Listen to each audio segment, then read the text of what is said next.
Hello and welcome to this COMP3218 game design and development video from the University of Southampton. My name is Tom Baum, I'm one of the lecturers on the course, and I am joined by... Ioan Daniel Malinov, a research fellow. And you also help teach on the course. Yeah. So this video is all about the second coursework, the one that's interested in storytelling in games. Ioan, do you want to tell us what we asked the students to do for this coursework? Yeah, of course. Basically, we gave them 3 different short fables, and they had to pick one and make a story game around it, where they have a story engine, which basically means the story of the game has to change the world in some way, and vice versa, where the game world changes the story. All right, fantastic. So let's jump in and have a look at our first game. Okay, and our first game is the second Penguinaissance Part 1, which is an absolutely fabulous title. I really like the title screen looks lovely. We've got some delightful music. It's very atmospheric, very melancholy. Oh, we've got some difficulty settings as well. I guess I'll leave that at normal. And let's jump right into it. Aha! Penguinaissance indeed, so E to talk. I guess we're reading the sign WSD to move. Hey kid, head up to the castle. Your dad needs to talk to you. Right. Interesting. So conveying story, not necessarily with what's said, but what we have the option to say. Oh yeah, that's nice.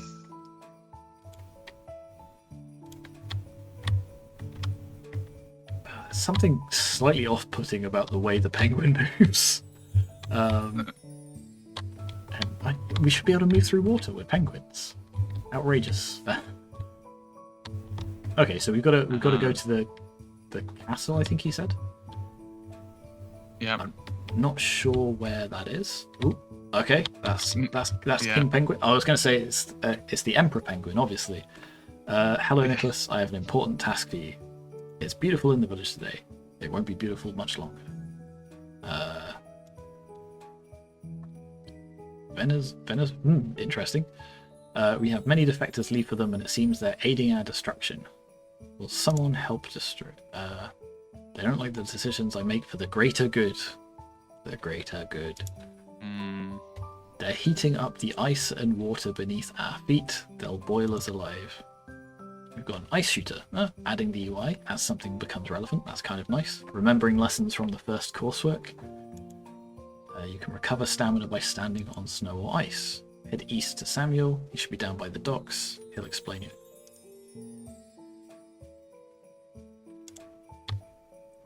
Okie doke.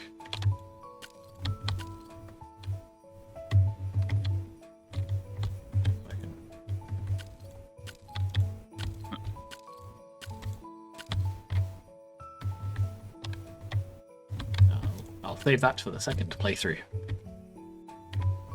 How did Samuel get here? Okay. There's one last thing I need to give you. Your mother made this time-slowing device. Hold right-click and C. Don't get greedy or you'll slow down so much your body will freeze. Throw ice at the snowman to overcome its sturdiness. Stand on snow or ice to recover. Okay, so this one has regenerating health, but if we slow down time and fire a bunch, and then we stand on the snow and ice to recover. Alright, mechanically, that's quite nice. There's some nice, interesting interplay there. How do I get into the boat? Or do I need to talk to you first? Oh, there we go. Visit Albatross Island and Greg Island. Greg Island? Head to the east. Albatross Island, south. When we get there, save the civilians from the enemy before time runs out. Use this meter to see the temperature. So again, incrementally adding bits to the UI, kind of nice. Head to the epicenter of heat on Meta Island. You won't have time to revisit Island, so only leave when you've defeated every enemy. The temperature meter will stop right. Okay. Nice little bit of exposition and tutorialization.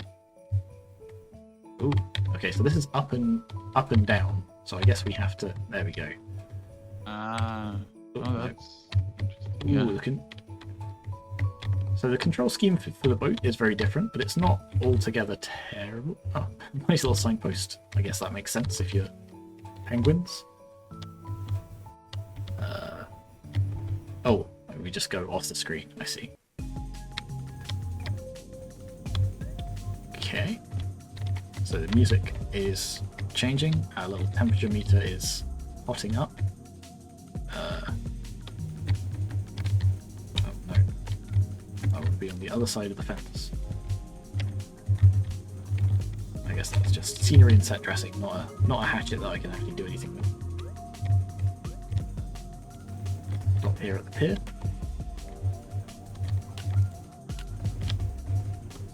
So don't kill penguins, kill evil fiery things. That seems reasonable.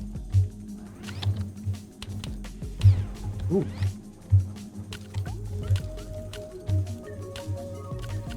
Alright, I'm doing that thing again where I'm focusing on playing rather than talking, which is usually a good sign because it means the gameplay is quite compelling. Yeah, it's. So first off, as I'm doing that, let's have a little chat about what's it called? Presentation. Yeah. Okay. So what's the information design like? What are the overall aesthetics like? Ooh, there's a lot of them here. Yeah, and I mean, I think it looks really nice. They've got a good selection of assets that they're drawing from, but they all seem to mostly, they've all got this sort of nice, like, chunky, crunchy, pixely style that goes quite nicely together.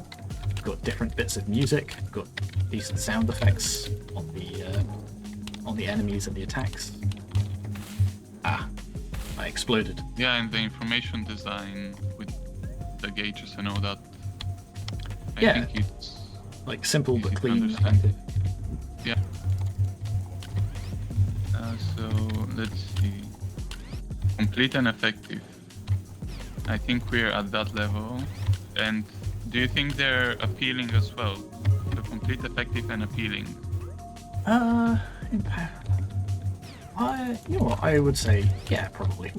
Like the health on like all the individual monsters and the civilians and even the snowmen.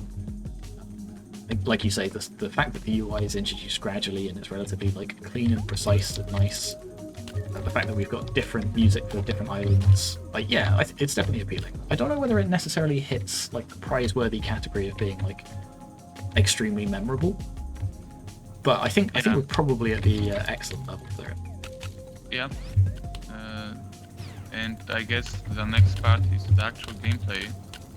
So mechanics, controls, bugs. Alright, so I've not noticed any bugs, but the controls themselves feel like very fluid. The gameplay is definitely engaging. I'm certainly being challenged by these little enemies. Yeah, I can see that's like the boss one. Yeah, like you said, there's different sizes of enemies that keep things kind of interesting. And we'll probably talk about that when we talk about pacing. Oh, the temperature's still going up, so there must be more bad guys. Okay, so let's see. From what I see, it's reasonably complex. Yeah, we've got the with multiple mechanics, smooth controls. Yeah, I think So we're definitely there. Yep. So where would that put us? That puts us at. That's a good at the good level. So excellent would be higher complexity, complementary mechanics, and intuitive controls. So I mean, there's quite a few things, or at least to me it feels like there's quite a few mechanics going on at the same time. Well, I don't know about. There's not an enormous range, right? We've got we've got shooting and we've got slowing down time. I guess we've got the. I was hoping there might be fish that I could eat for a health bonus or something in there. And I guess the temperature Oh, that's true. gauge is also. So it feels like the ones that are there definitely work well together. Maybe we'll revisit this if we encounter, some more power-ups and things later on that sort of again like tie in very nicely. But I think what we've got, I would say, probably between good and an excellent seems good. It'd be nice if there was a way of knowing where these enemies are. Yeah, I was just thinking that. Okay, so so story engine, I'm not sure we. I can use shift as well for the time slicing. So story engine, we've not quite gotten to yet. Are there other islands Like in where this there zone, might be? yeah, maybe. Yeah. Although we'll find out what happens when we. Oh dear, that's not good. Okay, we just die. Oh, wow. Alright, so it definitely seems pretty challenging. I would almost... Oh yeah, this bit doesn't seem connected, so we've probably got to defeat these as well. Oh yeah. So I would say this is a pretty challenging thing. I might even go and tweak the difficulty down just so that we can make sure we see everything. Yeah, maybe after. If I don't manage it quite the same, but yeah. Yeah, for now we haven't really. So we've had some gotten a bits lot of story the- and some bits for gameplay, but we haven't necessarily seen. Well, I actually am going Yeah. to. Yeah, do that. Just so that we make sure we get to see everything. No, press the wrong button. Oh. Let's try that again. I mean, good on them for including a difficulty setting. Assuming it does anything and it's not just a button that I'm futilely clicking. Maybe placebo, and now you. That's right. We'll go to the next island next time.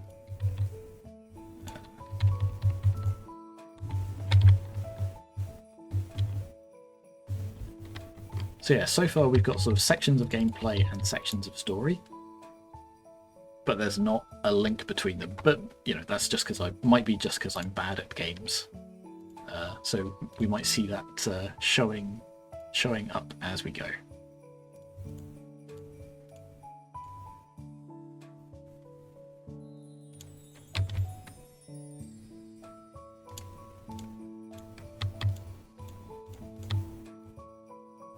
Might be nice if there was like a little way of skipping those dialogues a bit.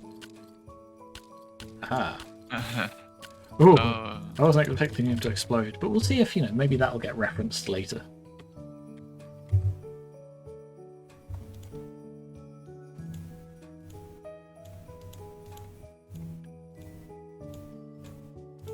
So I don't know if the sturdiness mechanic ever shows up again. Like, do we get regenerating enemies?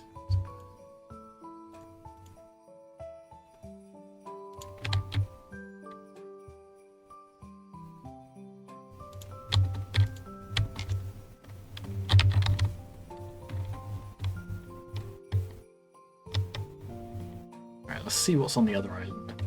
So we got the combat music. Oh, I see. It looks like an albatross. That's kind of cute. Oh, yeah. Okay, yeah, that seems. I think I'm just getting really good at it.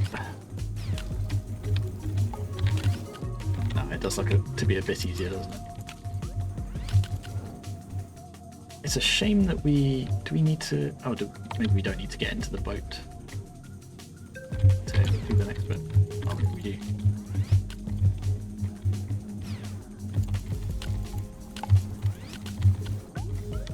There's kind of an interest... So, not necessarily story-based, but there's some interesting decisions they can make with how they set out the terrain. So they can make a combat encounter harder by just not having snow nearby, which is kind of interesting. And we've got a little bit of regenerating health, which is nice as well. Then, do we need to hop back in the boat to get to the next island? Ah, no, there's a bridge. Oh. Okay.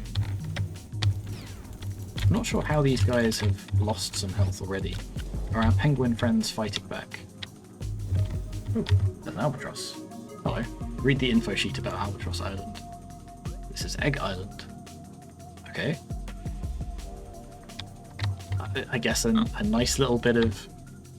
Again, Yeah. calling it environmental storytelling might be a bit of a stretch, but it's kind of, you know, a nice little tidbit of extra information. Yeah, Is the this still going temperature on? I don't think it's going on. Doesn't look like it. No, it doesn't. So I think that means we're done. Like again, information design wise, it might be nice if we were just explicitly told if we'd gotten everything.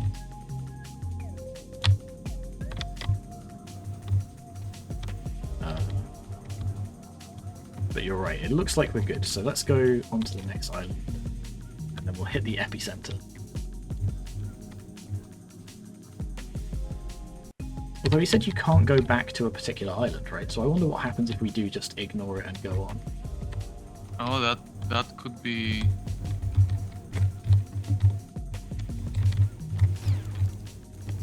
That might be something. Might be something to check out.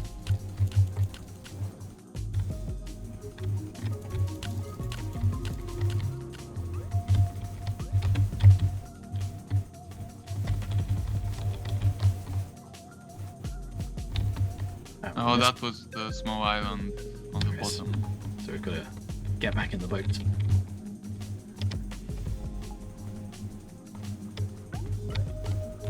Oh, there's one guy stuck here. So yeah, at the minute it does feel like, again, there's a little bit of a disconnect between story bits and game bits, but like we're given some dialogue and then we're into the game section rather than the story section. But we'll see. So, in fact, I tell you what, while I'm losing terribly at this, do you want to have a look at the game notes that they hand in with this, and we can see what they say about their game and their story engine. I'm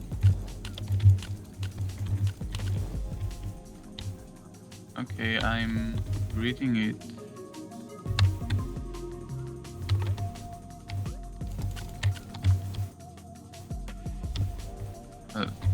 At the first few paragraphs, they're talking about the slow mechanic.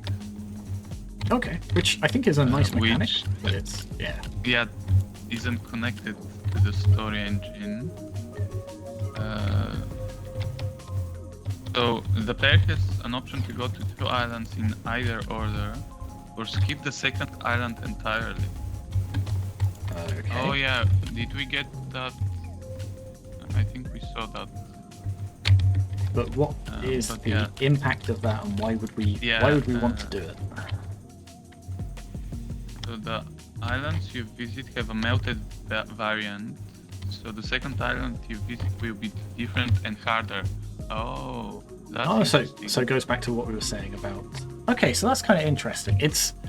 I'm not sure it's a story choice affecting the gameplay. It's kind of a, it kind of is. Yeah. Like it's a bit of a reach. It's just which island we happen to go through first. It's not like we're making that choice because we don't know that that's a thing. But it is nice to see how the game world and therefore like the difficulty of it changes over time.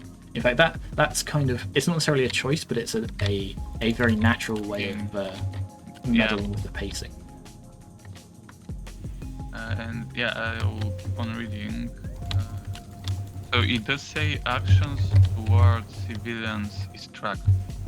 So hurting or killing civilians changes dialogue option and the ending. Okay. So I won't spoil. So again, like it's a nice thing that they're tracking, but it's not really so again, maybe this applies more to agency than the story engine. There's no reason I'd want to choose to kill civilians. That's more like me being unskilled or careless. But it's not. It's not a thing that I would choose to do because it's all the fish are dead. Oh no. Now I've got to run around for a little bit and see if the temperature's still going up. Yeah, I think it's. So, do you remember where we parked the boat? I think it was way at the left. Okay. Sure. But okay, so if harming civilians or letting civilians come to harm affects, for example, the ending, then that's definitely game to story. Now, there's a question of why we would want that to happen, or like why we'd let that happen, other than just not being very good at the game. But it's definitely an example of that story engine working in that direction. What about story to game? Like, again, story to game, there's this kind of loose... The choice of which island we go to means the gameplay on the next one will be harder. Yeah.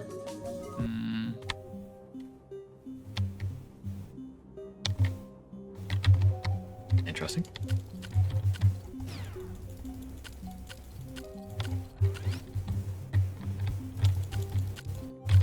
Oh, okay, hang on.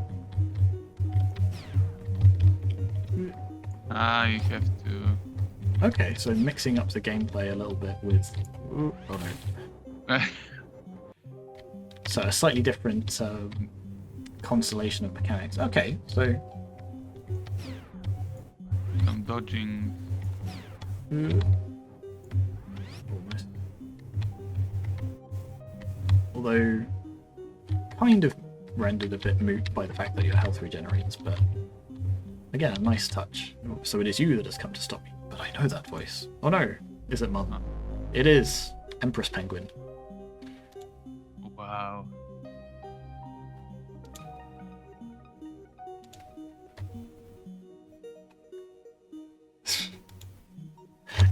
Okay, that's very interesting, because that was surely the natural moment for a big dramatic choice where we can say, actually, you know what? Yes, I will join you. Let's go and fight father.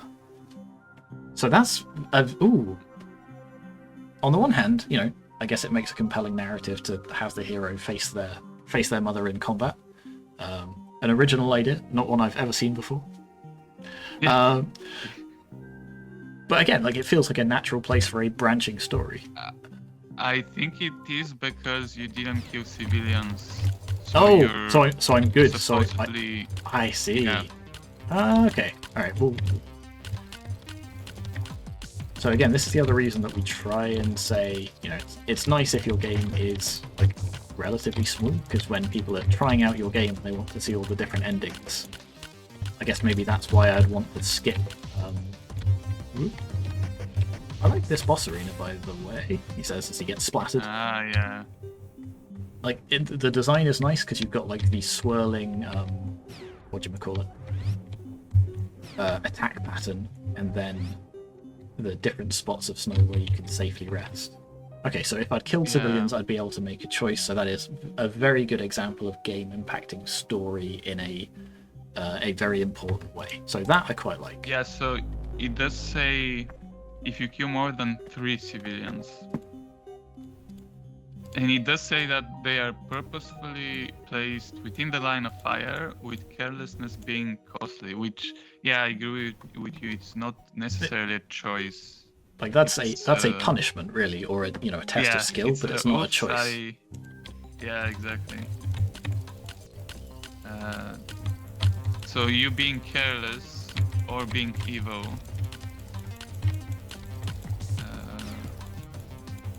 Okay, I see.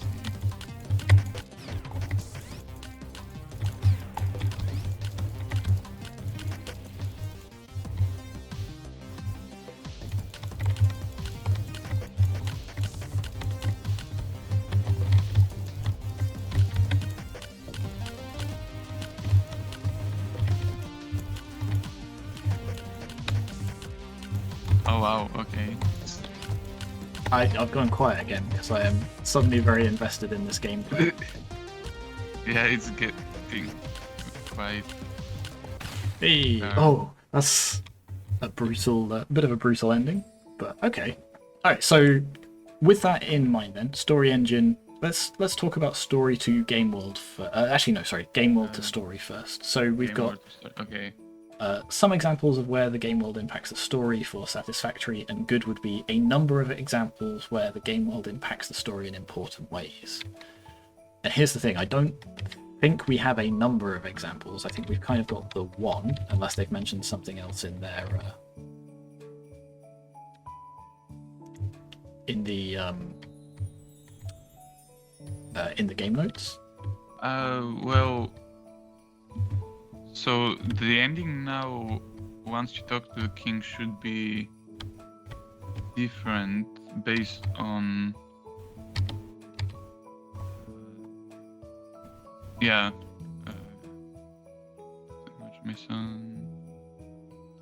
Oh, because I killed a Yes. Yeah, the start. So that's penguin. Okay, yeah. so you're charged with manslaughter if you killed any civilians. If you had killed more than 2, you're imprisoned. If the player has hit any civilians themselves, then assault.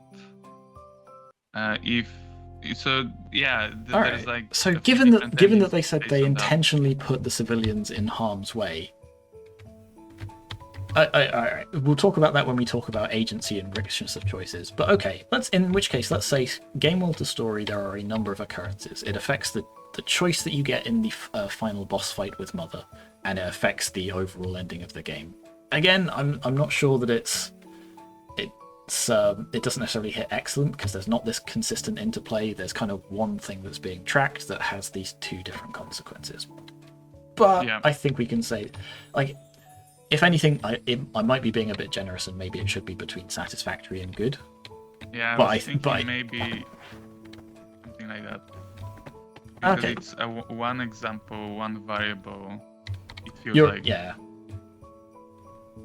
Actually, yeah, you're right. It's still just the one thing that's being tracked that has 2 separate consequences. So while it's important, it's maybe not. Okay, so yeah, but between satisfactory and good, I think probably feels fair. Story to game world. What are there any? So I guess the only one, and we've not seen it yet, but based on their game notes, is if we've killed all the penguins, then we get the choice to side with Mother. Does that then change the gameplay? Do we get a different final boss fight?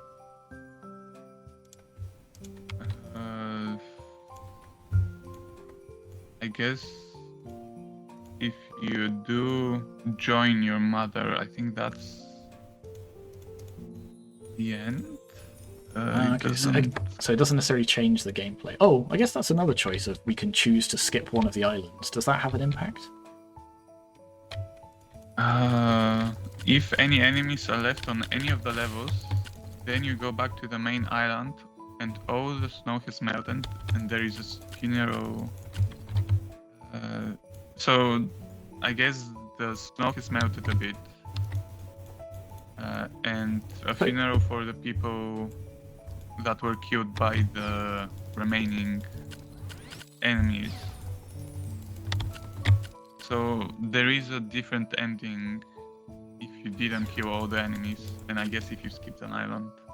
In which case, I'm going to go back and revise my game world to story, because that is another example of it. So if we skip one of the islands, or we do a bad job of leaving enemies around, then we do actually get another different ending. So okay, let's put that as good.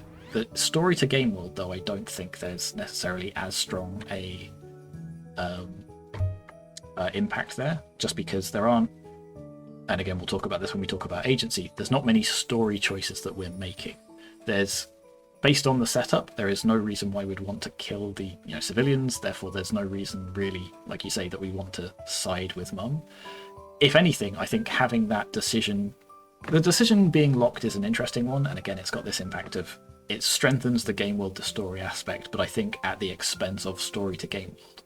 If that choice had always been an option and we could always pick it, and then picking it changed the way we played, so if we side with Mother, we're now trying to melt the snow instead of save the snow or something like that, then there'd be a much stronger story to game world example. Yeah, exactly. So now I've got to go murder some penguins. A few sparse or minor examples of where the story impacts the game world. That would be in the past. And do we have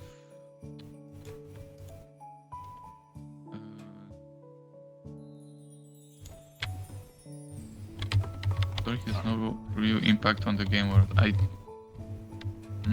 think we may have found a bug as well, because I can't get in the boat. Did you restart the game by closing it, or? Yes. I think so. Let's do that again. But yeah, I Yes, I am having difficulty thinking of the story. So yeah, story at Game the world. minute it seems like the story choice is side with mother or not, but I don't know if it affects the gameplay. Like, is there anything that has an impact on the game? Like, again, I guess, like, is the choice of which island to go to first a story choice? It's a bit of a reach. It feels more like a gameplay decision, and again, I don't know whether it's necessarily a choice or like an element. Yeah. I guess. Okay, here's the thing: story to game world. As time progresses in the story, the game world changes. There's less snow, and that has an impact. So actually, you know what? Looking at it from that perspective, I think we're at least at the pass level. I don't think there's like numerous examples of where that happens, but that is at least one very clear thing where, as the story progresses and as you progress through the gameplay, it changes the game world. Oh, I didn't change the difficulty that time. So hopefully I have just gotten better at this. But okay, Yeah, so for now I think let's put that down as a pass, and then we can revisit that if I manage to get to that stage of the game. Okay, I guess that actually leads us to the richness of choice and the agency of the player. So here's the thing. I think that ties to the previous one as well. Yeah, and it feels like the moral dilemma that... Go ahead. Yeah. How we don't actually have a meaningful choice. You know, as you said, people wouldn't want to kill the penguins, and it would be by a mistake if they killed somebody. And that's not really a choice, it's a punishment, as you said. So, for example, if this was... So, the Emperor Penguin says, you know, make sure you don't hurt any of the civilians. If he'd have said something like, make sure you kill all of the enemies because they're melting all of the snow, and if you have to kill some penguins to do it, so be it. Yeah. That almost becomes more of a choice because you're now framing it as like a callous but decisive act rather than just, you know, a lack of skill. Exactly, yeah. Even the framing would be... But then the ending would be, you know... Yeah, even then, it's still not really a strong or interesting choice. It's... Yeah. So you would need to sort of add like a little bit more nuance to why you might end up doing this thing. So, alright, so where we are now, there's... So a pass would be some choices, but only a few are interesting. I mean, there is... Again, we've not been able to see it, but according to their notes and based on just the structure of their game, choosing to side with Mother and getting a different ending is actually probably an interesting choice, but I don't know if we get to a number of interesting choices there. There's also, you can skip an island, so that's choice. It is, but... And again, that's probably a more interesting one. Or at least more than trying to avoid killing the penguins. Like, you know, if I'm struggling to kill the enemies, do I leave early? But it's that doesn't... I was gonna say it's not really a choice, it's a calculation, because one of the options is obviously better. Right? It's obviously better to make sure you kill all of the enemies and save all of the penguins. But, you know, I guess there's an argument that if you are really struggling and need to run away, then that's a choice. Oh right, I need to murder penguins as well. In fact, if I kill a few of you and then murder... How many penguins do I need to murder? Like 3. Perfect. At least 3. Well, that's 1. So yeah, so there are some choices, but the ones that are there aren't as interesting as they could be necessarily. That's no witnesses. Oh dear. Alright, let's get out of here. Do a thick J-turn. And now, are we skipping the... I think so, because we've already been playing this one for a while, and I would like to see that second ending. Yeah.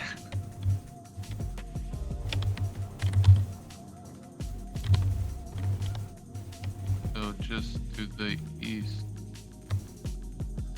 Right? That was the... Alright, so once we've seen this, we'll come back to agency. In the meantime, let's talk about techniques. So we've got the dialogues. What other techniques have we got for storytelling? Like, again, arguably environmental storytelling as the game progresses. Here and there.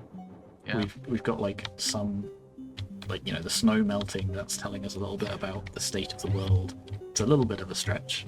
No, I did this so well the first time. I guess because I've not changed the difficulty. Yeah.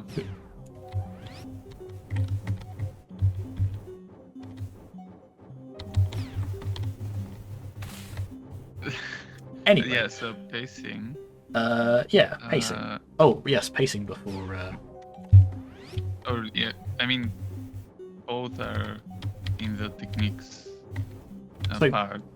Certainly mechanically, I think the game is paced very well. It escalates quite nicely, there's a big climax at the end, and that's kind of mirrored in the narrative. We've got a nice little setup where we walk around our village.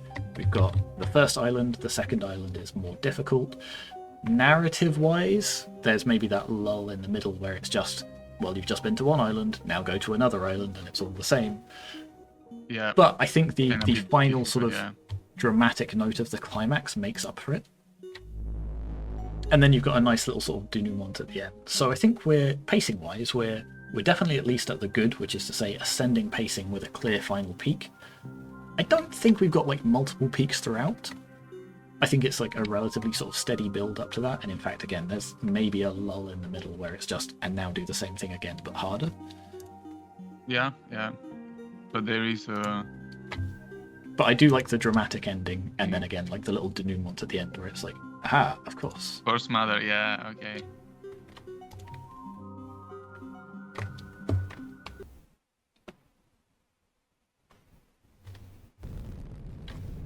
Okay, using the UI to showcase a thing. Oh no. Oh, that's terrible.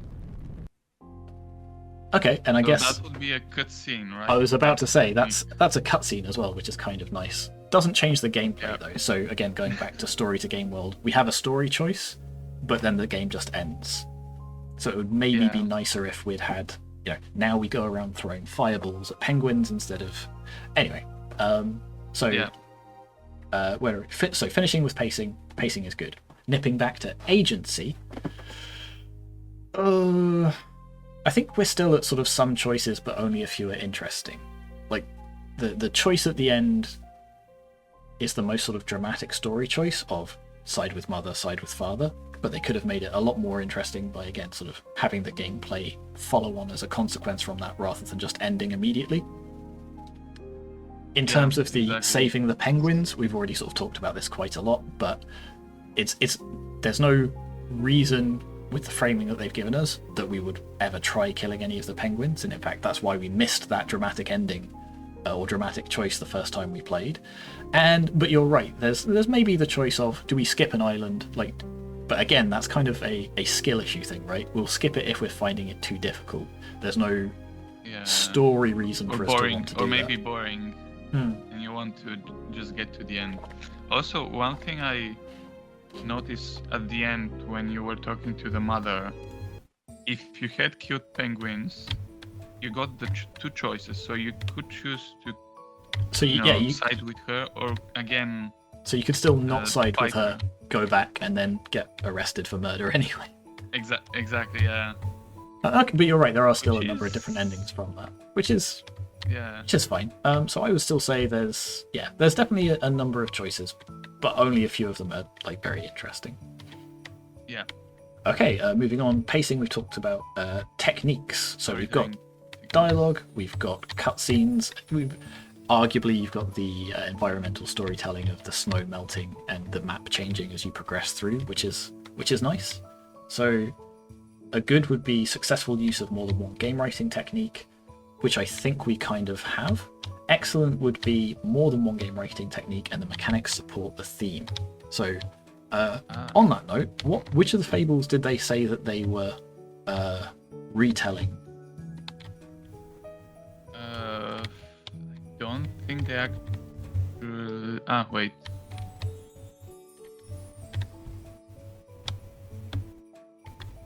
doesn't. I don't think it says actually. Because if I had to make a guess, I would say it's maybe the panther and the farmer. Yeah, because of how Because it's all about, you know, like revenge and making enemies and like things coming back to bite you effectively. Which I don't think necessarily exactly, the mechanics fit in with that theme. Obviously the story does, but the mechanics of shooting some fireballs with ice, you know, doesn't really mesh with it. I don't think it works against it. It's just a bit separate from it. So I think we still hit a good there. And then lastly, but by no means leastly, feedback. So in the lab sessions, we gave everyone some feedback on their games as they were creating them, and we asked them to respond to that. So what did they say about their feedback? let me see. So they mostly talked about playtesting, like stuff like navigating with the boat being harder, so they, you know, fix some placement of stuff and all that. That's good. Okay, but do they talk One about... of our... Go ahead. Yeah, let me see. So one of our mechanics is that shooting during the time slot deals more damage per second than just regular shooting. It wasn't explicit to some players, so they made it necessary to destroy Superstorm Snowman to progress. Originally, dialogue could only be read once. They also fixed that, and finally, some playtesters were having trouble completing the game, so they added difficulty settings. So okay, so it sounds like they've talked a lot about like quality of life changes that they've made from sort of playtesting it, but it doesn't sound like they've gotten any that they got any feedback from, you know, about the criteria. So that may have been because they had either they haven't mentioned it, or maybe, you know, they just weren't able to come along to the lab sessions and they didn't ask for it in the Discord or by email or so on and so on. So, you know, on the surface of it, they've still gotten some feedback from somewhere and they have responded to it, and those changes, you know, have probably improved the game, like making sure you can reread dialogue and making the controls more obvious and smoother and so on. But yeah, it would have been nice if they'd been able to come along to the labs and get some feedback specifically on, you know, the story engine and those bits that maybe they could have improved a little bit further. But okay, so I would say where are we? So a pass would be feedback was addressed, but the changes have had limited success. Satisfactory would be the changes are somewhat successful. To me, it sounds like maybe in the middle of that. Like the changes have all been fine. They've like improved the game in small ways, but they haven't necessarily been able to improve it in the areas of the marks criteria that we're especially looking for. Yeah, exactly. Okay, so any final closing thoughts for this one, do you think? Not really. I like the premise and the story. Again, overall, as a small little prototype that you might want to put on your portfolio, I think it's really good. Like the mechanics and the gameplay do feel like really tight. It all works well together. In terms of showcasing, you know, the story engine, we said there's a few ways that maybe they could sort of build on what they've got a little bit more. But in terms of like the actual playability and sort of look and feel of it as a game, it's really, really nice. All right, let's move on to our next game. Okay, and our next game is The Bystander. So no real sort of title screen. We're straight into the game. Chapter 1. So setting up a multi-chapter arc, I guess. Let me just tweak the sound, because although the sound is lovely, we want to make sure we can hear Johan as well. There we go. And I think we can probably guess which fable this is retelling at least. So let's jump right into it. It's the break of dawn. You had a restful night's sleep. I love, you know, these storytelling games because you get to experience all the sorts of fantasies of having a nice night's sleep. Out of your window, you see it, the panther, that so many of your fellow shepherds have. It'd be nice maybe if that was going a little bit quicker. It looks satisfied as it licks its paws clean of the blood from its latest prey, one of your own sheep. It shoots a glare your way, aware of your presence, seemingly inviting you to speak to it. Click on the screen to move to that position. Oh, okay. Objects you can pick up, such as the pitchfork, will be highlighted when you hover over them. With the cursor, click on them to pick them up. Other interactable objects, such as so again, having sort of a nice like tutorial, giving us some information about how to play, always nice. They've remembered those lessons from coursework 1. When you're near one of these objects, click on them to interact with them. Alright, so some objects we have to be nearby to... okay, so there's like this sort of gold highlight. So we've got the hatch to your loft. You need a ladder to get up here. Okay. So we can get a pitchfork.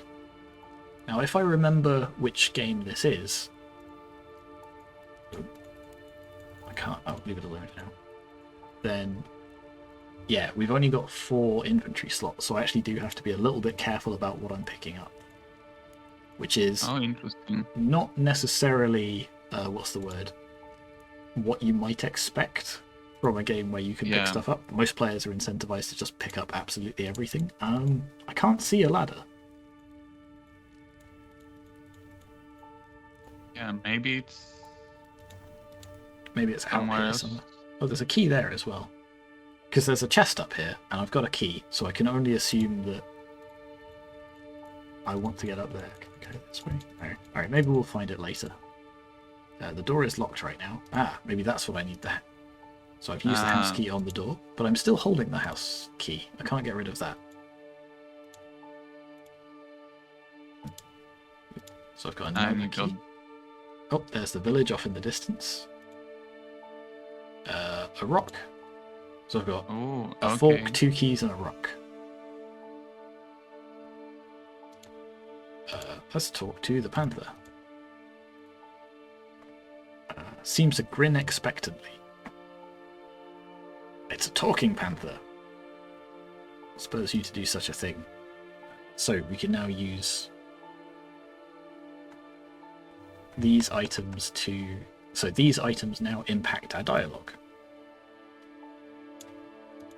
So you killed my sheep. Why would you do such a thing? The panther looks bothered by your questions, though your comment was a personal slight. What's wrong with me? I'm an owl.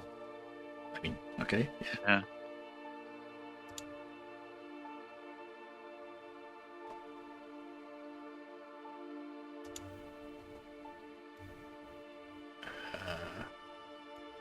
I mean, I also need the sheep. Surely I won't eat more sheep than you can handle. Don't know. Why would you attack one sheep? Because you're hungry? Yeah, fair enough. Oh, okay, we can skip to the end of the dialogue. That's kind of nice. Nice little quality of life. Practically visited every farm in this village by now. Humans just yell and wave weapons.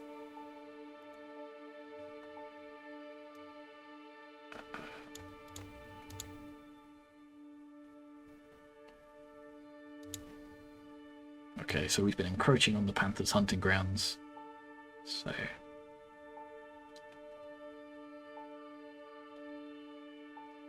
alright, you can have that sheep. No more though. I mean, we can domesticate the panther, maybe. Use it as a pet panther. I mean, isn't that what happened with cats? I think cats domesticated humans. Yeah. Head to the village. End chapter 1. Okie doke. So we've still got our keys and rocks. We're in the town hall. There's a bunch of shepherds. They're especially annoyed. We'll teach that bloody panther a lesson. It won't bother us again. Dun dun dun. What's going on, chaps? Okay, we strike up a conversation. As you look him over, you notice the glint of a ring of keys on his waist.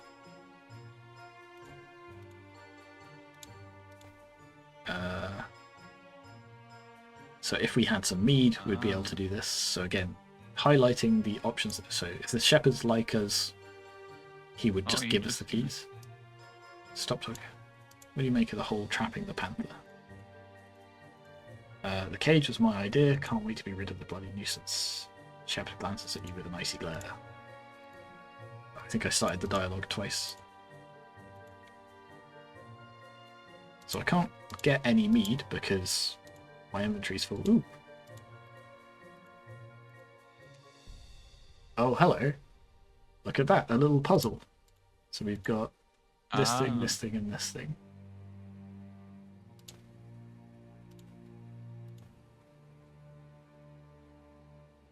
Something seems odd about this area. So does that mean this one on but not these, or the other way around? Let's try. Oh, you have one at the top. I think the one. Oh, it's not this yeah, one. that one. Right. It's, yeah, not that one. Hey, look at that. Oh. That's a nice little puzzle. We've run out of slots. Press one of the slot keys. So we can actually replace it. Oh, and it drops on the ground. Interesting. Okay, so we can change our items. Can I get up here? There's another chest up there. Alright, let's progress for now.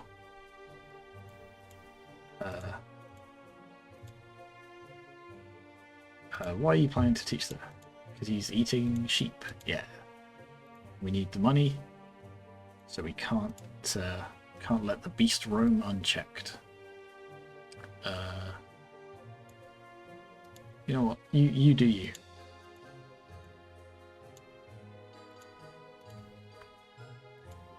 Okay, yeah. Okay. So if I had...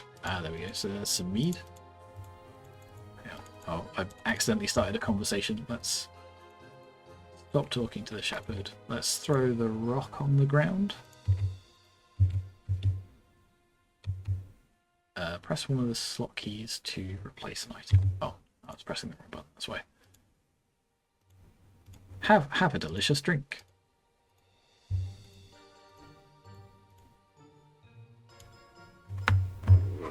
Shepherd is more than prepared to chug some mead.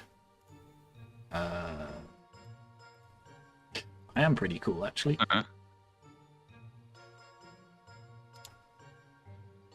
So does that mean he likes me now, or have I just gotten him drunk for no real reason? Broken key. Swap out. Oh, interesting. So I can, now that he's drunk, I can replace the key to the cage.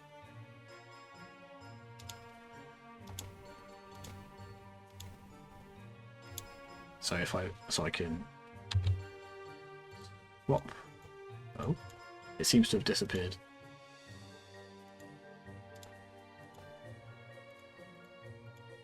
Well, hopefully I don't need that for anything.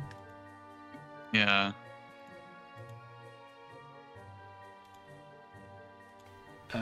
Yeah, let's leave now. Oh no, the panther is in a cage. That happened very suddenly.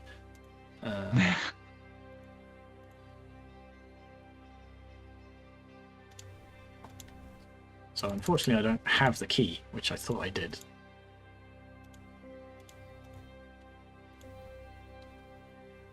Oh, no, I do have it. It's just not taking up a slot, or maybe it's just invisible. Oh, okay. So the panther is too weak, but maybe it would like some tasty meat. Yeah. Hey, buddy. Are we best friends now? Each work, no. Ooh, that's two pretty nasty options. Yeah. Rock. Meat. Okay, so as I'm sort of going through the last bit of this story, let's start talking about the criteria. So we'll start off with quality, so presentation and play. What do you think of the presentation? I think the graphics fit, doesn't look out of place, or the things don't look out of place. Yeah, the graphics are nicely consistent with the same sort of style. Like, nice little icons, it's relatively obvious which each of them are. Yeah. Like, UI-wise, it's obvious that we've got this many slots, we know what buttons to press for all of them. The music is okay. It's Yeah, I cannot hear it, so you Okay. are the one. The music is fine. I don't know if it's the most fitting piece of background music. I guess the main thing is there also doesn't seem to be much in the way of sound effects alongside it. So when we press those, glowing runes in the town hall, it'd be nice if there was something to sort of let us know that what was happening. But they're relatively minor things. I think so a satisfactory would be they are workable, which is to say effective but some inconsistencies. A good would be they're professional, so complete and effective. And I think we're probably at that. I don't know if they hit excellent because there's maybe a few things that they're missing. And they might actually be partway between good and excellent, to be fair. What do you think? In terms of information design, we've got this. Oh yeah, that's yeah, that is.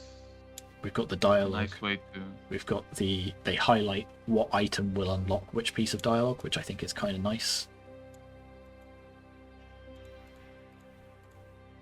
Yeah. Okay. So.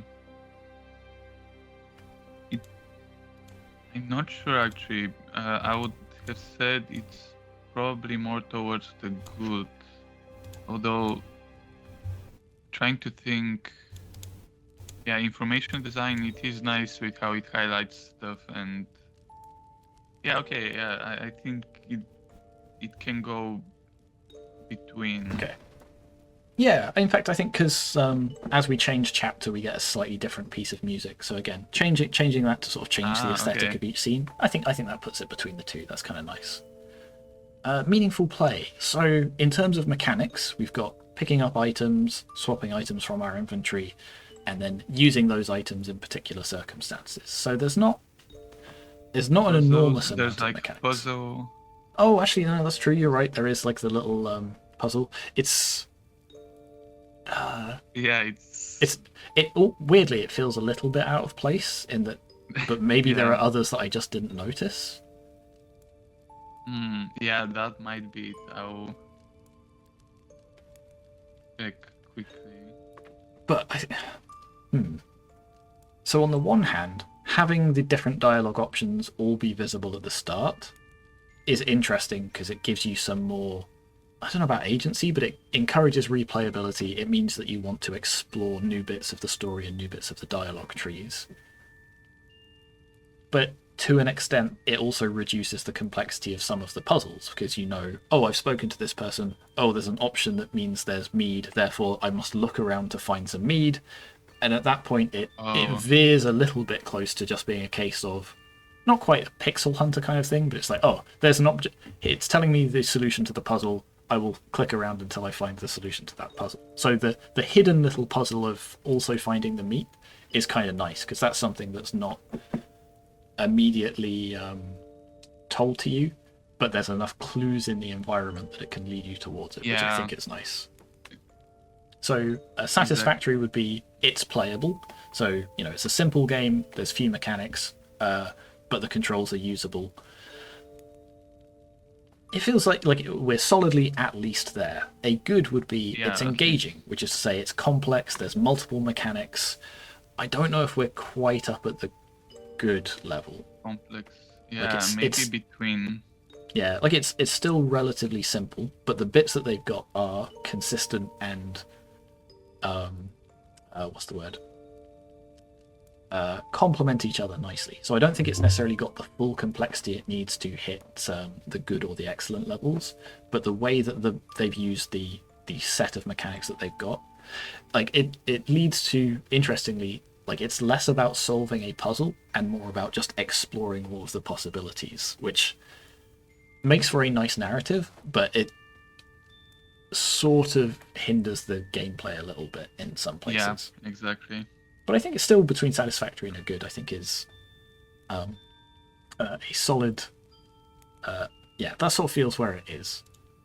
People are prone to their suspicions. Thankfully, nobody knows you freed the panther. I realise that I've not actually finished the game yet, so I'm going to keep doing this for a little bit.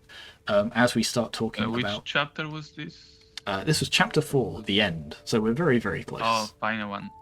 Yeah, okay. Yeah, it should be fairly short. Panther is back. Eventually the nighttime comes.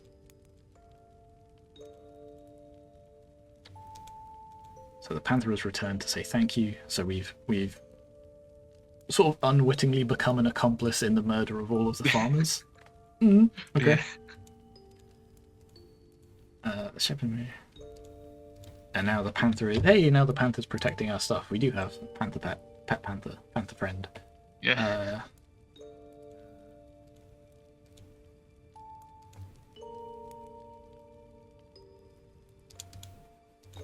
Okay, so it'd be, again, another nice little bit of polish would be if it took us back to the menu and reset things, but it's a little prototype.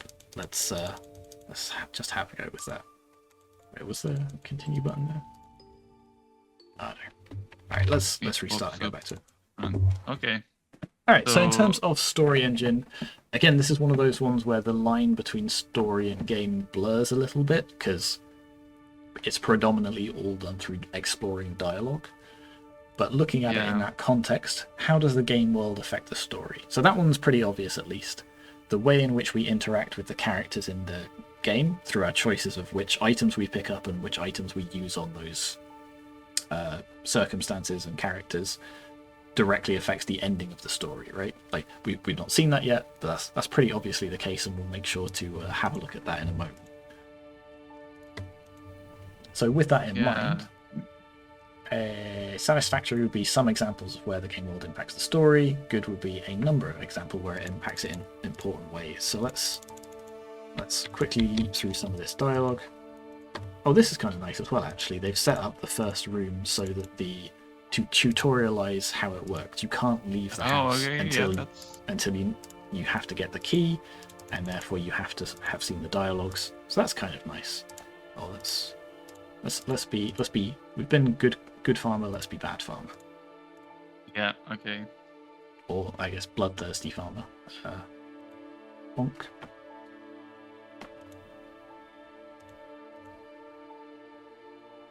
So there we go.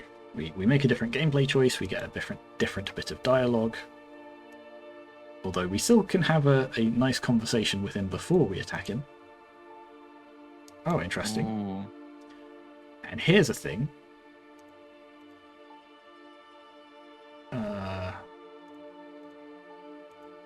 Which leaves a chunk of fur. So again, there's this kind of, like, it's a bit of a blurring between story and game, but the gameplay choice to use pitchfork on panther unlocks a dialogue choice, or is part of a dialogue choice, and that unlocks more items that we can use. So game world to story, again, like, depending under which lens we look at some of these things, it feels like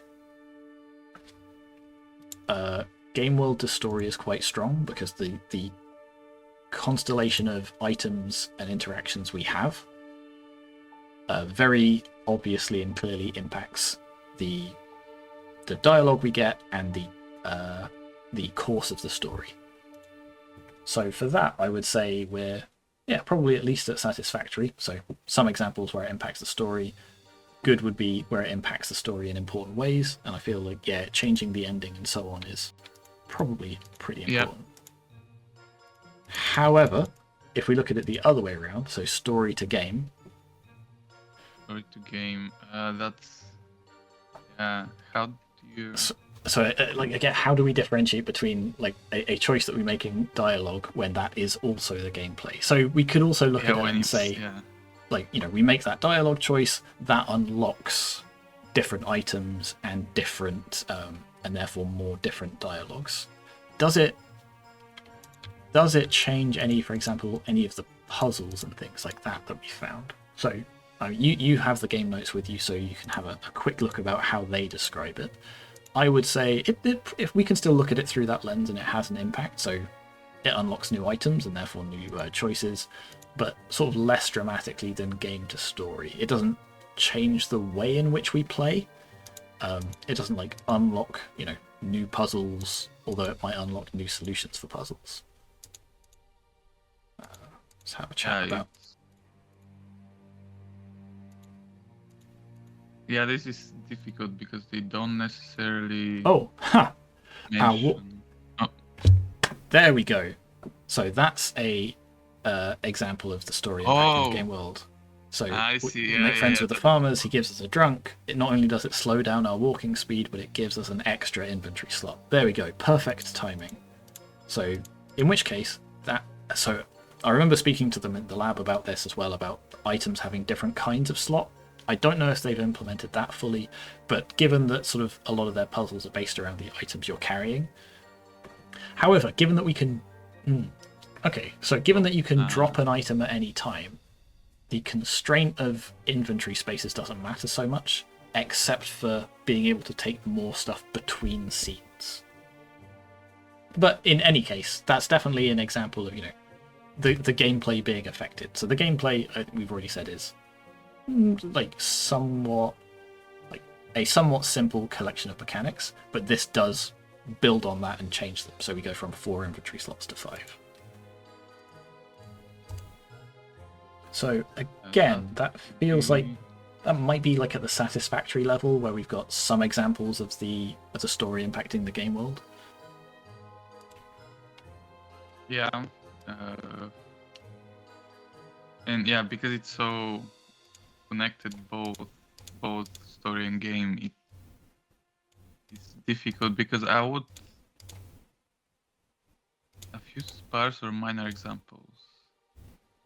You could argue it's towards the past, but then because it's so interconnected, it does feel as well that you could say that there are more than a few minor or sparse examples.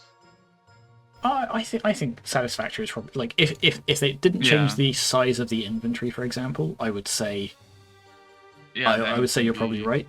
Given that it changes that, I think it definitely hits the satisfactory. Whether that is like important or numerous enough to push it up to good, I'm not sure. But I think it's a solid impact. Yeah, and that leads us to richness. So in terms of richness of choices, like just based on, and again, I think this is where although the fact that they sort of show all of the possible dialogue options kind of hinders their puzzles in a way, it does kind of serve the richness of choices, because we've only been able to see a couple of paths through. But I don't know about you, but I'm definitely left with the impression that there are a lot of different ways we could approach these different things, which I think is kind of nice. Exactly. Yeah. So it does feel like there are at least a number of interesting choices, at least. And attempts to manage player agency, it feels like they have that as well. In different ways. Like some of the dialogue options are not there, or and from what I can tell, most of these are like there's never clearly this is the right way to solve this puzzle. It's always here are a number of things, and you can base that based on like what you want to do, or like effectively your own morality, and like should you kill an animal just for being hungry, and so on, which I think makes those choices interesting as well. So although again the gameplay just boils down to effectively exploring the story that's been written with some. So it would be very easy for this game to have no mechanics and for it to just be here's a story and we're going to go through it and explore it. The fact that we've got we have to find the right items and use it on the right person is supports that kind of nicely, because then it does become, I want to do this thing. What's the correct way to go about doing this thing? Which I think works quite nicely. In terms of managing player agency, so to get a good, they would need a number of interesting choices and managing agency. There kind of is that, with, again, like the limited inventory space. In fact, if anything, it's maybe a little bit contrived how they're managing agency by only letting you have 4 items or 5, but it is an interesting way of managing it. So I think that probably lends itself to good on the marks criteria. In terms of excellent, does it feel like an interconnected network of interesting choices?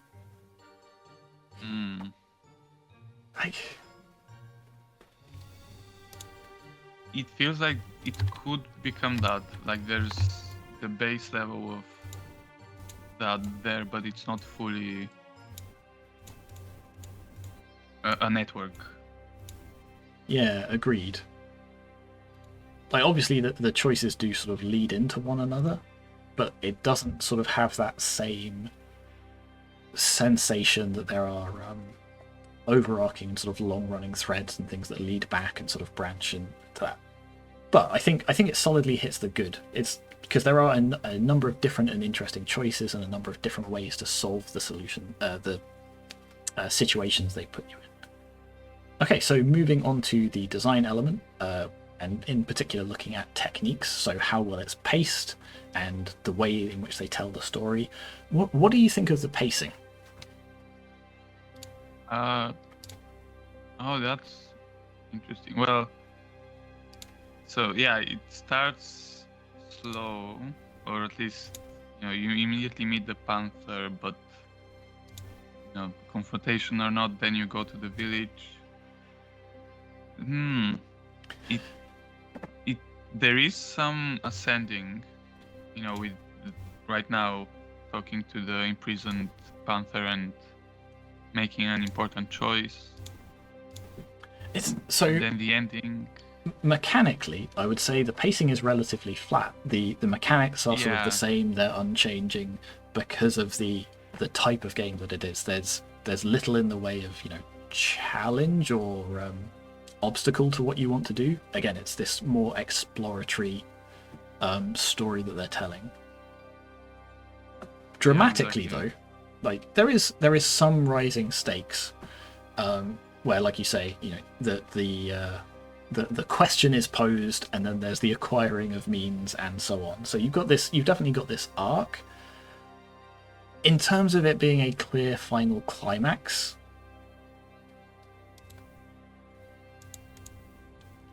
I don't know. Again, it is like still linking it with the mechanical things. It feels like you would want the climactic puzzle, if you like, to be more complex and to again sort of rely on maybe more of this network of choices or combinations of items and things like that. Whereas it's like it feels like the pacing ascends a little bit, but it doesn't have that sort of clear final. This is. In a way, it almost does, right? It does have this sort of chapter 3. Here's the dramatic decision: do you kill the panther or do you try and let it free? So it's almost there, and I think maybe as a result of that, it goes between the satisfactory and the good.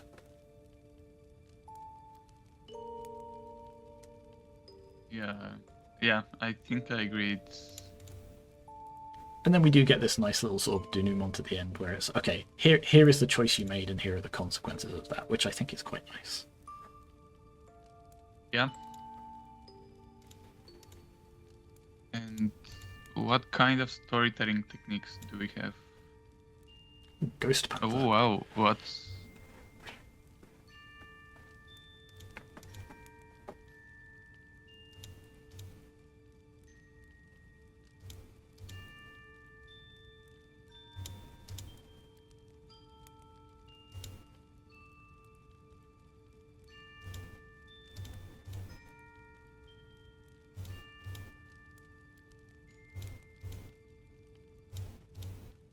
Oh, that's...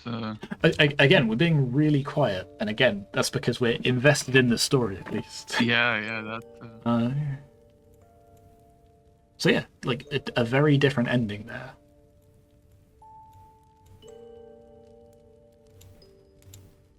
Okay, so yeah, in terms of techniques, I mean, more or less all through sort of the dialogue, right? There's...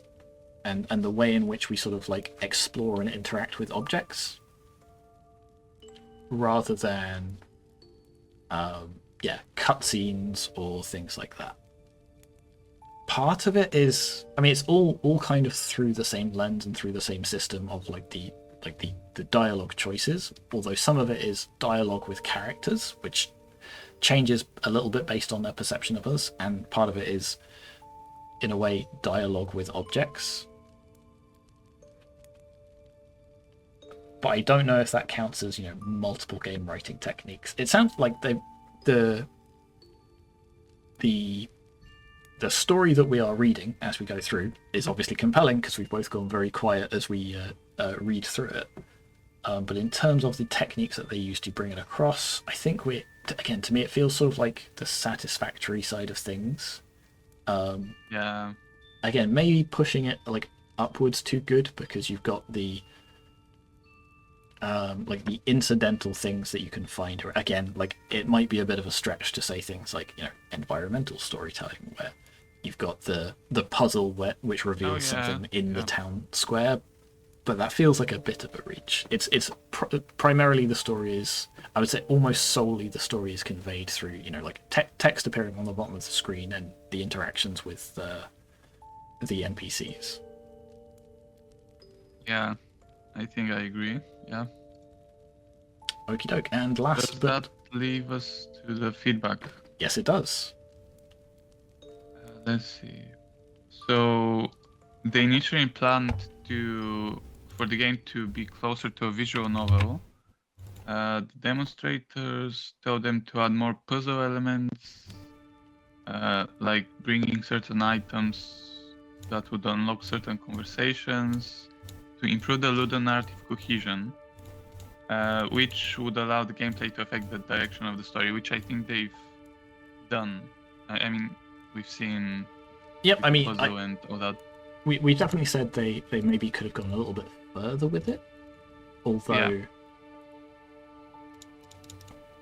And it definitely feels like there are certain parts of it we've still not seen yet.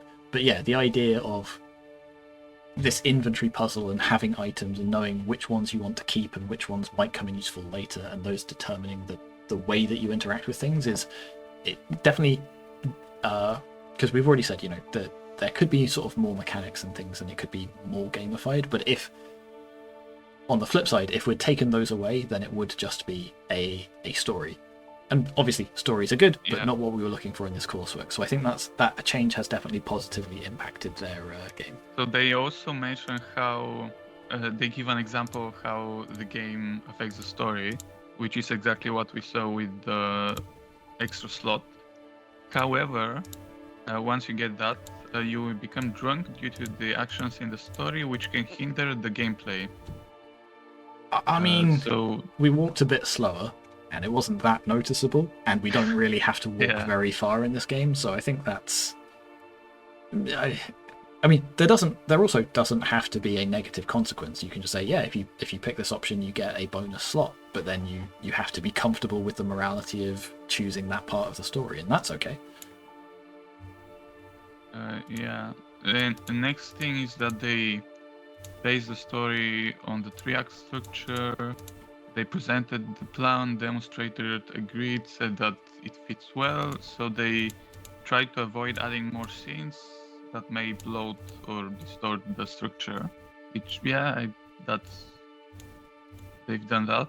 And the final one, the demonstrator provided us with feedback based on our idea of adding items that the player can manage and interact with during the game.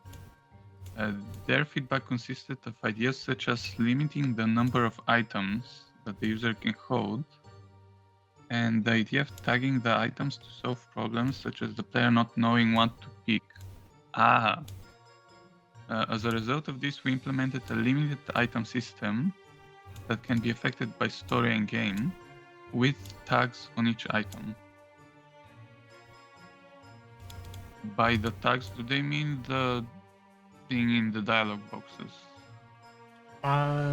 Yes, I think so. Either that or, you know, something under the hood sort of saying that this item is weapon, this item is food, or something like that. Although that aspect of it doesn't seem to be widely used. Yeah, okay, so that's the feedback. Okay, so overall, I think those changes that they've made have definitely been positive. Particularly, you know, making sure there are like some mechanics to the game has definitely improved things. If again, we've already said maybe they could have developed it further, but again, small game prototype, like it's important to sort of pick your battles, so to speak. So in terms of that, that's definitely had a positive impact. What was the other thing they said? So the sort of the tag related inventory item system. I don't know if that comes across as well. And then Making sure that the story engine has impacts like adding a extra inventory slot. Again, I'm not necessarily sure on the overall impact of it, because there was that option to throw away items you didn't need, which makes logical sense, but it then kind of makes the adding extra items a bit superfluous.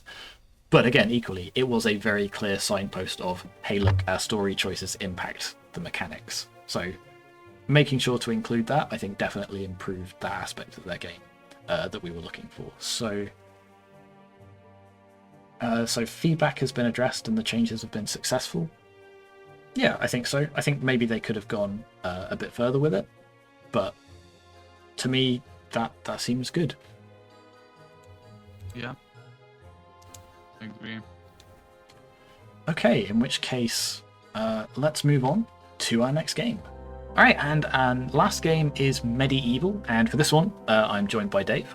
Hi, so yeah, happy to join you. Looking forward to seeing this one. Yeah, nice little title screen again, sort of very atmospheric. We've got some lovely music in the background. Let's jump into it. Okay. Yeah, so you've got a jiggly man.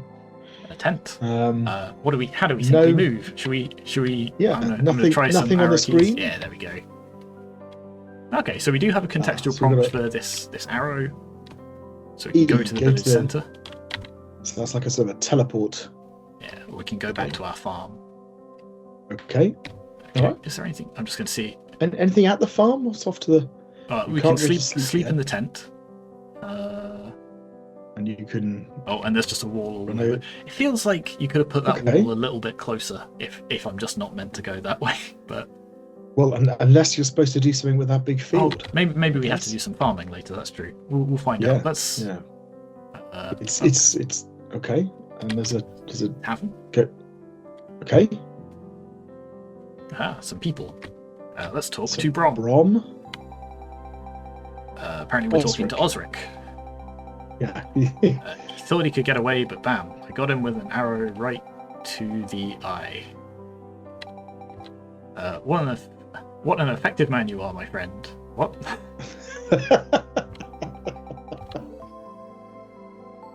I see, selling venison. Should we buy some venison? Okay. Do we want how much venison? money do we have? How much money do we have? That's a great... Let's just say yes. Is money important in this game? One portion. Verily.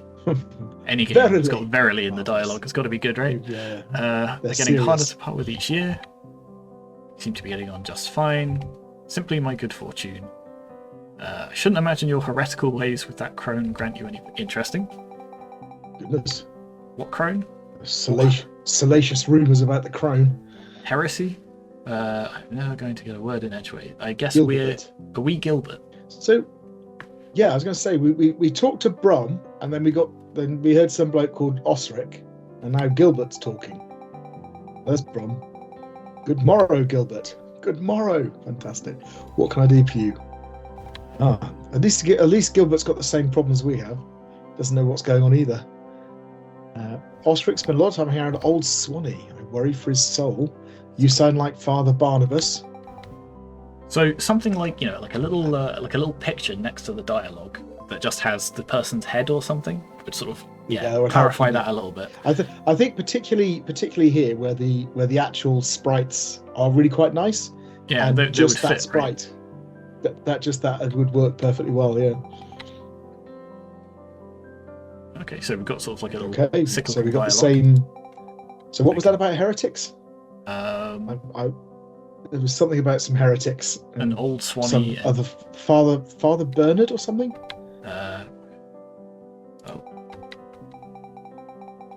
I seem to be stuck in a loop. Osric spent a lot of time hanging around Old Swanee. I worry for his soul. I worry for his soul. You sound like Father. Okay. Okay. I'm all right, thank you. I just tried that.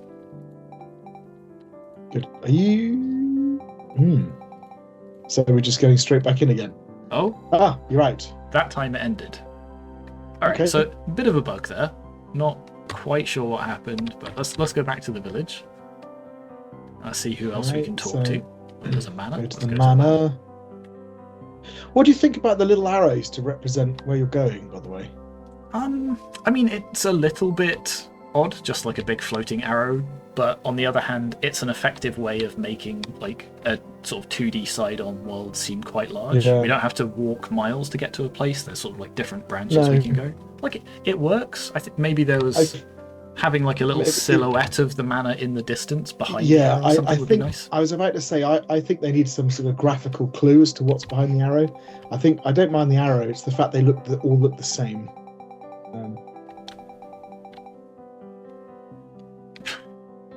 Yeah.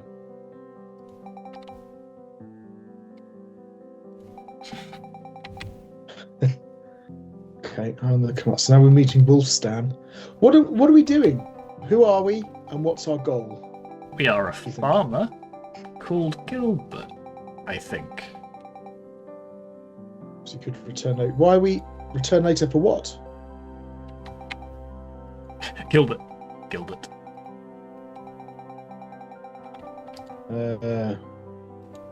Fairly well. Okay, so I'm.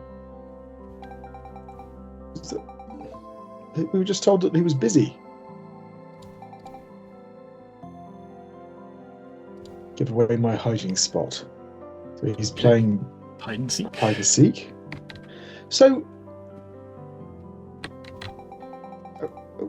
Okay. Oh, that's right. We bought some venison. Let's buy a cloak. I still don't know how much money we've got. So is this in the village, or is this another location? This is the village, I think. So it may be because I'm not the one driving, so to speak, but I am now completely lost. Like the interconnection between these places. So we've got a central village hub, and then we've got all of these sort of offshoots from it. So we've got farm, so we've got the farm, tavern, the tavern, manor, church. Oh, was that where Muriel was? It is where she was. But she's gone now. No, the church. Grave pit? The grave pit. Lovely. Oh, there is a gravestone there. That's useful. And there's Merrick. My goodness, it's like a cast of characters going on here. There is a lot of characters, and they're introduced very... I don't know if we're supposed to know these people already. From talking to them, I get the sense that... I guess so.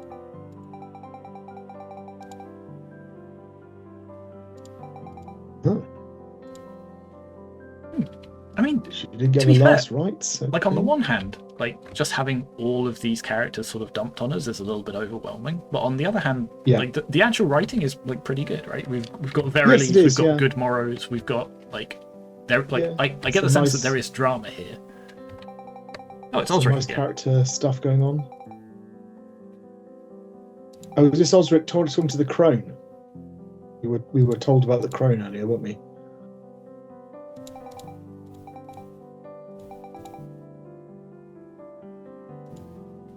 Okay, and that's Swanhild.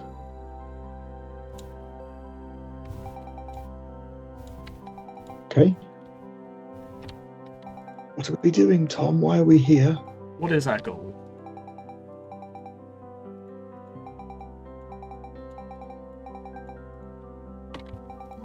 Things aren't good in look for pagans. Have you explored everywhere now? I think that's everywhere. Maybe we could... I'll try going back to our farm and see if we can go to sleep.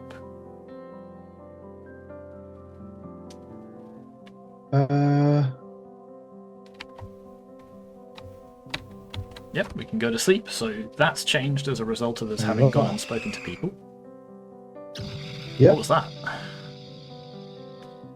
I had a little look at their game notes, and I wish I hadn't now. But it spoiled the surprise. Ooh. It might spoil the surprise, but let's see you get the surprise. What's that? That's Vargo, of course. Vargo. Sprinkle holy water. Just sit there. Splat, splat. I need sustenance for a similar, so I'll try to eat what secondly I'll come mentally. Why would it be in both our best interests? Why? Who are you? It's very... So I can already guess which of the fables this is.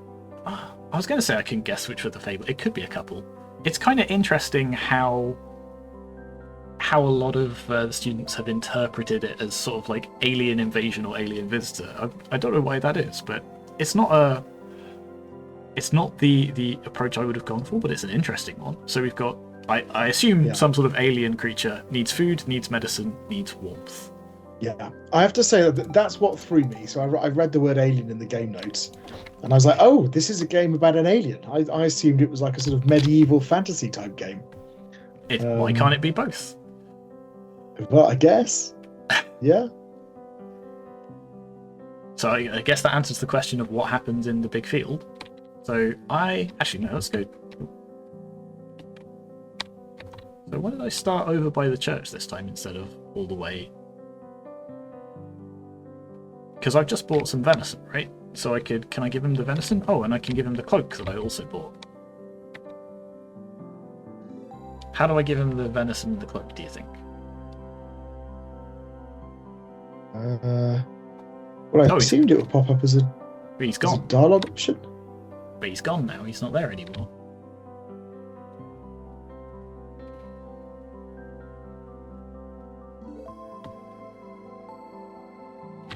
Okay, so we may have run into another bug then, where he seems to have disappeared. Right. Let's keep going. We'll see if we can... Big noise last night. Okay, so stuff is progressing. How are you paying for your indulgences? Decent inheritance. Oh, and then we're sort of in the same loop again. Okay. Alright, let's go and keep progressing and see where we end up.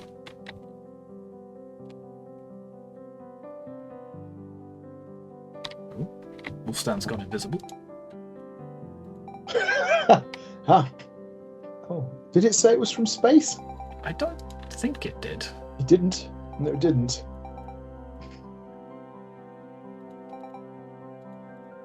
Oh, so they're still hiding, but now hiding from the alien instead of hide and seek, maybe? I'm just worried you'll get on the wrong side of the church. Osric also seems to be invisible. Yeah. Oh, yes. So there's a sort of a subplot here about the church. Yeah. Although when we went to the Paganism. church, there was nobody there. Maybe there's somebody there today. Father Barnabas. Was it Barnabas? Yes. Nope, still not here Nope, today. still no one there. It feels like there should be a character here that we can talk to. Yeah. Okay, so what have we... So, do you want to start going through the Mark's criteria? Yeah, I think so. And some of this, I think, will come out in the narrative section. So let's make a start with the... oh, hang on. Swanhild is producing some eye drops. And doesn't want Is to be that distracted, for the alien? so away we go. Ah, maybe. So first up is presentation. So that's graphics, audio, information design. I think graphics and audio is really nice. I think the graphics are particularly lovely, actually. They're really nicely done. They all tie together might really have nicely. might have been nice to have a bit of parallax or something, but it's animated, it's all consistent. I think we said there's maybe a little bit of polish around the information design, so like to give an idea of who's saying what, but otherwise it's really nice. Yeah, I think that's the only place I don't have criticism. We've got music, we've got sort of what? You and the whole village perished in the ensuing alien attack. Why do you think Did you do anything to trigger? Did you do anything to trigger that? I went to sleep. Oh, you went to sleep. I assume it's because we didn't think- provide the alien with food or shelter or anything, but didn't- that's because he'd vanished. We didn't so- help the alien. Yeah. Okay. And hard quit to desktop. So let's open that again. And Yeah, let's... interesting. So, all right, let's go through it. So, presentation. So, I would say that the graphics and audio, at least at the good level, which is sort of professional, complete, and effective. Yeah, I agree. Audio, maybe some more sound effects would be good, but it's there's one or two and it's there. Yeah, like maybe some shifting background noise as we go, like a different Yeah, background track for each area, I think would be really nice, or something again for when we have the dramatic ending where everyone's dead and everything's on fire. The sort of quaint, delightful, little relaxing music doesn't necessarily jive. But other than that, I think so I kind of feel that I feel like that and probably the lack of cues around the arrows probably prevents it being at the excellent level. And impactful, but it looks nice. This looks nice. This text box is all, in keeping with the style. So yeah, I think that all works well. Meaningful play. What are the mechanics we've got here? And I mean, walking around and talking to people primarily. But is there anything else? Doesn't feel that way. So there was the whole, do you want to buy something? But it doesn't seem as though we have any gold. It's just a different option on the dialogue tree. So it's not like we're balancing resources. There's no kind of dynamic like that. There's arguably it's sort of an exploration dynamic, but that's primarily through reading the dialogue rather than exploring the world. Yeah, and you're not really you're not really rewarded for exploring exactly, are you? I mean, I think this will come back to be a problem later on. Because there's not much of a game, right? No, so there's a nice interactive narrative happening, which is triggered by moving to different locations, but the actual play mechanics are very limited. It's close to being a book with extra steps rather than a game with a story. So I think you'd have to say that counted as fewer mechanics, or even few mechanics, really. Yeah, I think it probably does. And we've got some minor bugs. I wouldn't say they were major ones. You can still talk to Osric when he disappears, but so I mean, a satisfactory would be it's playable, a simpler game with fewer mechanics, usable controls may have minor bugs. And a pass would be challenging, a simple game with few mechanics, awkward controls, and may have serious bugs. So it sounds a bit better than a pass, but do we think it's reached the satisfactory level? Yeah, I think probably have to say between the two. Yeah. Because of the mechanics that are missing. And because of the sort of bugs that we found here and there. Yeah. So that takes us to the story engine. And here we're looking, remember, at game world to story and story to game world. So I think the first thing is for us to be very clear about what do we think of as the game world and what do we think of as the story world. Yeah. So the story world is clearly the dialogue, it's the interactions with the villagers, it's the button clicking. This bit here, right? You're in the game space, the narrative space now. And the game world is the navigating around, finding the different locations, and that triggers those story pieces. And that's unfortunately all that's there. So here's kind of an example of where there could be a link, right? So we speak to Albert, he's hiding, we say rah, and then we get a thump. Yeah. And then if Albert was lying down and we couldn't talk to him anymore, that would have impacted the sort of game world. Yes. Now I will say there is sort of a link. And I don't know whether we'd call this story to game or game to story, but this playthrough I ran straight to Swanhilda's cave before I spoke to anyone else. And Osric wasn't there, so I could have a nice chat with old Swanee. So there's definitely stuff changing based on some of the decisions we've made. Yeah. So I think. I guess that's game to story. Yeah. So we're kind of if you have a conversation with someone, then they move where they are and they go somewhere different. So that's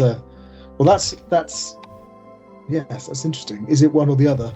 Because is it meeting them in the game world, or is it? I think that's probably story to game actually, because you're having a conversation with them, and then because of that conversation, they change their position in the game world. Yeah, I suppose. It's a pretty minor example. I thought I'd already bought a cloak. Another example, arguably, is going to sleep and moving to the second day. So that feels like it's a game action, and it moves on the narrative. I would say progressing the story is sort of the most minimal absolutely. interaction you could have, but it is essentially it's what we talk about as actually not needing a story engine, because you're saying that the progress, if you can manage the progress of the story by just looking at the level they're on, then you don't need a story engine, right? You need other variables that you're tracking and things like that. Yeah. As soon as you have any kind of complex interactions that you're tracing, you need to have a story engine. They do say they're here. So looking at their game notes, they say speaking to characters will affect friendship scores, which will block off some conversations that are necessary to achieve certain endings. But again, that feels like story to story, right? Because that's story to story. Yep. Reaching the church area progresses the time of day, unlocking new conversations. That's what I just said. And acting or not acting will have permanent effects and decide which ending you receive. But you act by making narrative decisions, not by making mechanical decisions in the story world, right? That's it. So in theory, I've got venison and a cloak in my inventory, but how do I interact with that? How do I give it to this creature? Because presumably that's my goal now, because otherwise my entire village is going to die. But I don't know how to do that. And I don't know if that's a case of the interaction is available, but I don't know what it is because we haven't been told it. Or there's some other way that we have to progress that branch of the story. Yeah. So if we go through these, so the first one is game world to story. It's also interesting that they say going to the church specifically is what advances the time, not anything else. Yeah, yes, and that's not clear why that is. Particularly because there's nobody in the church. Because what it also, to be clear, going to the church unlocks the ability to sleep and advance the day. Right? Yeah. But which is even weirder, because that means that because it doesn't happen automatically, you have to know it, sort of magically know that's what you have to do. If we think about game world to story, because that's our first criteria, are there any examples where your actions in the game world affect the story? So the only action you have in the game world is moving around for different areas. Yeah. So are there any times? To talk to? So, well, even that I would say. So is there any examples of where you have gone impacts the story? Not really, as far as I can see. I mean, the church thing is a very long stretch. But I would say this is almost absent from this game. So to me, the church thing says that there is support for it. Like the engine exists underneath that is tracking some of these things. It's just not readily apparent. So it feels like it's not completely absent, but I would say maybe there's support for it, but it's not fully realised. Well, I mean that does. So our absent category is a story premise, but no serious attempt at integrating the game with the story. Whereas a poor would be some support for story limits of the game, but the game would have no real impact on the story. Actually, it probably is there, isn't it? It's probably at that poor level. Yeah. Because there are definitely story elements here. And then the question is, does the story change the game? And again, it does to a sort of minor extent in that as we advance, the world changes. They're in different places. An alien appears in our field, but again, I think this is probably a bug rather than a failure of the story engine. That once we've left the farm, the aliens vanished again. Yeah. So similar to the last one, a poor would be some support for story elements in the game, but the story has no real impact on the game world. And pass would be a few sparse or minor examples of where the story impacts the game world. So the game world does shift, I suppose, into day 2 with the aliens there. So there are some one or two, and the characters have moved around. Yeah, they're really limited. Like the main issue is so halfway. Yeah, like the main issue is just there is a lack of gameplay, and therefore there is a lack of things that can change. Yeah, it's very difficult for them to demonstrate it when there's so little to the game world. Yeah. So I think maybe halfway between a poor and a pass for story to game world. There's one or two more examples, but they're very simple, right? Like I said, progressing the day, characters moving around, that kind of thing. So that takes us on to agency. I was going to say, what do we think about the choices that we're given? Yeah. Are we given? So what choices are we given? So this is the number of choices and how interesting those choices are from the perspective of, are they internal conflict choices, or are they obvious, are they calculations? What are the choices you're given, really? So buy some venison or not buy some venison, buy a cloak or not buy a cloak. And the one that I think strikes me as the actually interesting choice is when, like, our relation to the church effectively. Do we say, no, we're on Osric's side and Swanee's side, and that they're heretics, but we'll be friends with them? Or do we try and smite the alien with holy water and call them out for being heretics and so on?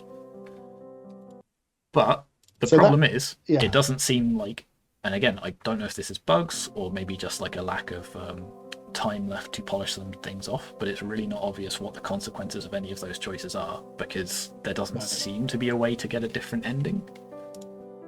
So then, for their narrative structure, they basically say, the story engine is tracking your relationships with different characters, and it also unlocks the ability to sleep and progress the next day. And then you talk to the alien, they ask you things you need, and if you talk to Swanhild, and then you can heal the alien back to full health, right? And then you get one of three endings depending on what you've done.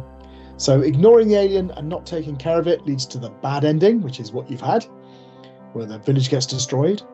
If you help it in at least two of them, so healing it, feeding it, and warming it, so if you do at least two of those things, it graciously destroys the village but spares you in the process. And if you do all three, and to do all three you have to be friends with Swanhild, then it will spare you and the village. So I think the point is that you're fairly independent in your ability to do two of them, because you can presumably give them the food and the cloak, right? But if you want to heal them, then you need Swanhild on side to give you the eye drops she was doing for the alien. I don't know how many eyes it has, but presumably eye drops is a good delivery mechanism. So you're right. There's kind of so that's an interesting choice, but then it there are consequences to that choice, but it's not particularly set up, right? And the choices of, like, buy venison, buy cloak, and again, we're not able to see this, but give venison and give cloak aren't really choices, are they? Because there's nothing that hinges on them other than it's a case of do you want village to be destroyed or not? Yeah. So they're not choices, they are calculations. It's just better to get the cloak, and that doesn't cost you anything game wise. So the only one is the sort of grey choice with the church. But as I said, with that, it's not set up. So you've got no reason to sort of side with one or the what missing character, maybe. Yeah, what they needed was a reason to side with both, and then you're making a choice between two good reasons, and then it becomes really interesting. So I think a pass here would be some choices, but only a fewer interesting choices. A poor would be few. A poor would be few choices, and player agency is problematic. It does feel like we're more at that level, because we've got three choices effectively. One of them isn't set up, is interesting, but isn't really contextualized particularly well. Two of them are just calculations and aren't choices at all, really. And it doesn't feel like you've got any strong agency. There's the fact that there is a bad ending, right? And a good ending kind of implies there's always the right choice to be made. Yeah, exactly. Whereas I think what you need to have is you want to have multiple different endings which have good and bad things about them, and you're choosing between them, and then it becomes a much more interesting proposition, a much interesting choice. So unfortunately I think this is down at the poor for the choices. So that takes us to the design, and we're looking here at pacing and techniques. So let's talk about pacing to start with. How do you feel about the pacing? You've got kind of the 2 separate days, I suppose. That's sort of breaking it up into 2 different acts. Yeah, and there's definitely. I mean, there's not really a climax. There's a kind of an outcome. Yeah. Right. You get the sort of denouement, as it were. You see the consequences of your actions, but there isn't a climactic moment that involves us as the player. Interaction. There should be an interaction with the alien, basically. And what they probably should have done, given the mechanics they've got, is you have a conversation with the alien where the more things you've done for the alien, the easier it is to persuade him not to destroy the village. But it's still a task you have to do within the dialogue, right? But that doesn't exist. That's not there. So there's no climax. Do you feel that there's rising pacing between the 2 acts, or just about? On the one hand, it feels like it starts off with a lot going on in that there's all of these sort of characters and we're sort of thrown into the midst of it. But also, an alien crashes onto our farm the next day, and if that's not an escalation, I don't know what is. That's true. Yeah. So, okay. So a pass would be pacing is unclear or flat, and a satisfactory would be that there is some ascending pacing. And I think that I think maybe we're halfway between the 2 there. It doesn't ascend; it ramps up at one point. Yes. And I think that justifies halfway between the 2. I think that's exactly it. Yeah, it's a step up rather than a gradual escalation. So techniques, this is to do with their storytelling mechanisms. So have they used at least one game writing technique, and have they used it well? So I would say that here it's a little bit better because we've got these dialogues. The interactions are kind of nicely presented. In terms of using the dialogue, you've got to a choice tell a story, mechanism. I think the dialogue works really well. Like, the story that they're telling is good. Arguably, at a stretch, you could call that sort of final scene a cutscene in that it's, it presents a scene, it gives you some text over it. But I don't know if that's... I think that's fair. I don't know if that's massively successful use of that particular thing, because as we said... But it's... Yeah. But it is there. It's a way of telling the story. There's also a sort of a little bit of environmental storytelling going on, right?